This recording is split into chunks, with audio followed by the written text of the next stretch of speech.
Project great Indian Busted, GIB, एक पक्षी की ही क्या है, प्रजाति है। तो जो ग्रेट इंडियन बस्टर्ड है, इससे प्रश्न आ सकते हैं, ठीक है। और इसका खबरों में रहने का कारण था कि भारत में सर्वोच्च न्यायालय ने हाल ही में पूछा कि क्या प्रोजेक्ट टाइगर की तर्ज पर प्रोजेक्ट GIB लॉन्च किया जा सकता है। प्रोजेक्ट टाइगर क्या था, टाइगर के संरक्षण के लिए लाया गया था।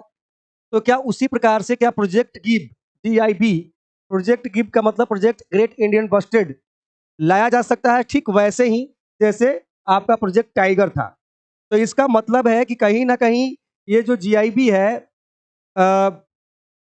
ये खतरे में है, जिसकी सुरक्षा करना क्या है, जरूरी है। तो क्या प्रोजेक्ट टाइगर के तर्ज पे भी प्रोजेक्ट ग्रेट इंडियन बस्टर्ड की संकल्पना सार्थक है कि नहीं है, इसी विषय पे सुप्रीम कोर्ट ने अपना एक सवाल पूछा था, जिसकी बिंदु महत्वपूर्ण यह है कि भाई GIB भारत में पाई जाने वाली 4 बस्टर्ड प्रजातियों में से सबसे बड़ी है। ये सबसे बड़ी है, जिसमें अन्य 3 प्रजातियों का भी नाम हो सके तो ध्यान रखें। मैक्वीन बस्टर्ड, लेजर, फ्लोरिकन, ये तीनों GIB के ही क्या है, गीब के ही क्या है, प्रजाति हैं। तो गीब के अलावा 3 अन्य प्रजातियां हैं, टोटल 4। और इस पक्षी में उड़ती तो है लेकिन ज्यादातर समय वे स्थल पे ही व्यतीत करती है, ठीक है। तो स्थलीय पक्षी होने के नाते, माने कि एक तरह की एक ऐसी पक्षी है, स्थलीय पक्षी होने के नाते अपने आवास के एक हिस्से से दूसरे हिस्से तक जाने के लिए कभी कभी उड़ानें भरती हैं, लेकिन अधिकांश समय ही क्या है, जमीन पर बिताती है, क्योंकि यह मुख्य रूप से राजस्थान और गुजरात में भी क्या है, पाए जाते हैं।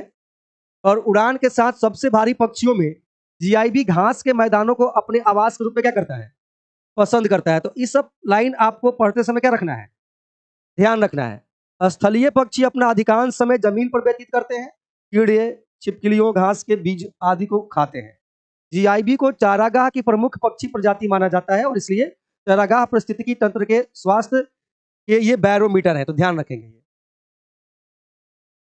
चारागाह पारिस्थितिकी तंत्र के लिए अनुकूल माने जाते हैं ये GIB, गिब। गिब वैसे शॉर्ट में आपने गिब गिब सुना होगा। और GIB के लिए यानी कि जीब के लिए या गिब के लिए सबसे बड़े खतरों में ओवरहेड पावर ट्रांसमिशन की समस्या सामने आई है, और सामने से उनकी खराब दृष्टि के कारण पक्षी दूर से विद्युत लाइनों को नहीं देख सकते, और पास होने पर दिशा बदलने के लिए बहुत भारी होते हैं। इस प्रकार वे केबलों से टकराते हैं और क्या हो जाते हैं, मर जाते हैं। बात समझे। इसे प्रकृति के संरक्षण के लिए अंतरराष्ट्रीय संघ द्वारा गंभीर रूप से संकटग्रस्त रूप में वर्गीकृत किया, IUCN, मतलब कि international union for conservation of nature, मतलब ये है, इसका मुख्यालय स्विट्जरलैंड में है IUCN का। और इसका काम ही है कि जो भी विलुप्त प्राय प्राणी है, प्रजाति है, उसको बचाने का काम करना। ये जो रेड डाटा जो जारी करती है वो IUCN ही करती है। तो इसने इसको बहुत ऐसी स्थिति में रखा है जिसमें इसकी संरक्षण की क्या है, खास आवश्यक है गिब का। और गिब की जो पक्षी का फोटो देख सकते हैं यहाँ पे, देखने में तो बहुत खूबसूरत है, बगुले की तरह ही लग रहा है देखने में, नहीं तो दिया हुआ है, बहुत भारी भरकम है। तो हम समझते हैं कि IUCN तो वैसे भी इंपॉर्टेंट संस्था है, ये तो ऑटोमेटिक अंतर्राष्ट्रीय संस्था होने की वजह से ये सवाल बनते हैं। लेकिन इनका काम ही है कि जो भी विलुप्त प्राय प्रजातियां हैं उसका संरक्षण, कंजर्वेशन किया जाए, जिसमें लिस्ट में कौन है, गिब है, ठीक है। और गिब के मरने के कारणों में सबसे बड़ा कारण केवल बिजली के तार बताए गए हैं।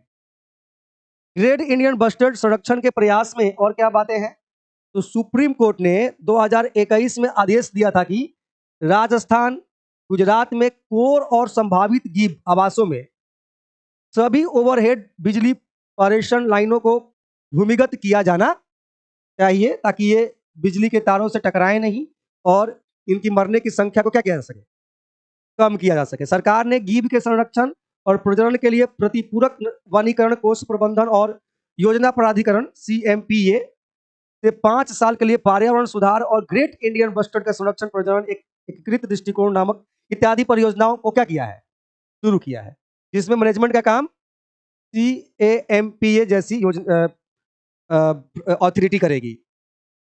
इसके अलावा 2015 में ही केंद्र ने गीप प्रजाति पुनर्प्राप्ति कार्यक्रम शुरू किया था, मतलब कि इसकी संख्या भी बढ़ाने पर क्या दिया जा रहा है। जब आप प्रोजेक्ट लेके आते हैं गीप के संदर्भ में, या फिर आप प्रोजेक्ट टाइगर जैसा, प्रोजेक्ट टाइगर का संरक्षण का मतलब क्या है कि उसको सिर्फ बचाना ही, तो उसके जनरेशन को क्या करना है, आगे बढ़ाना भी। तो कुछ वैसे ही मसला है ये। तो ये तो गिब वाला कॉन्सेप्ट आपका क्लियर होता है। ये गिब बहुत इंपॉर्टेंट है।